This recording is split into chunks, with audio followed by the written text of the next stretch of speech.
السلام علیکم دوستو۔ خالد عمران سلطان نور الدین زنگی اپنے خاندان کا دوسرا حکمران تھا۔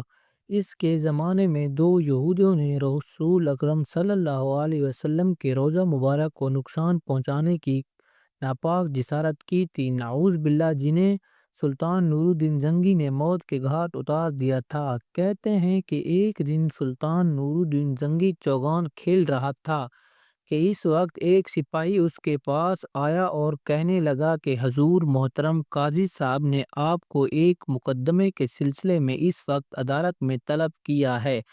سلطان یہ سن کر کھیل چھوڑ کر فوراً اس سپاہی کے ساتھ قاضی صاحب کی عدالت میں جا پہنچا تو قاضی صاحب نے ایک شخص کی طرف اشارہ کر کے کہا کہ اس شخص نے آپ کے خلاف ایک مقدمہ دائر کیا ہے۔ اس کا کہنا ہے کہ اس کی زمین پر آپ نے ناجائز قبضہ کر لیا ہے۔ آپ کا اس سلسلے میں کیا جواب ہے؟ سلطان نہایت ہی ادب و احترام سے کہا کہ اس شخص کا دعویٰ درست نہیں ہے، وہ زمین میری اپنی ہے اور میرے پاس اس کے ثبوت بھی ہیں۔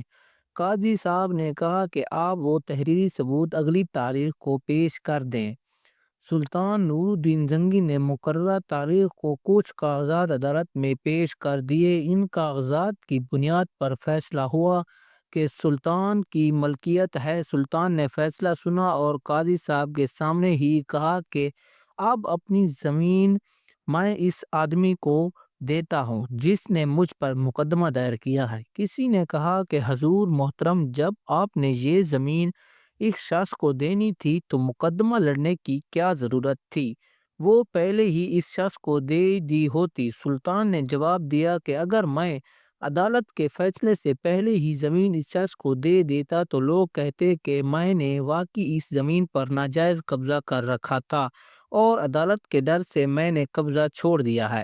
اب جب عدالت نے میرے حق میں فیصلہ سنا دیا ہے اور سب لوگوں کو معلوم ہو گیا ہے کہ یہ زمین میری ہے، تو میں نے اپنی طرف سے زمین اس شخص کو دے دی تاکہ اس کے اوپر کوئی برا اثر نہ پڑے۔ قاضی صاحب اور عدالت میں جتنے بھی لوگ تھے سلطان کے عدل دیکھ کر حیران ہو گئے۔ وہ کیسے حکمران تھے کہ وہ انصاف اور عدل کو اپنا فرض سمجھتے تھے، مگر آج کے زمانے میں پاکستان کے طاقتور لوگوں پر جب ایسا وقت آتا ہے تو وہ قانون کی پیروی نہیں کرتے بلکہ جرم کرنے کے باوجود اپنے کو بے قصور ثابت کروا لیتے ہیں اور قانون کا مذاق اڑاتے ہیں۔ کاش ایسے حکمران ہمارے ملک میں آ جائیں جو سلطان نور الدین زنگی کی طرح، جو عدل و انصاف کو مقدم سمجھے۔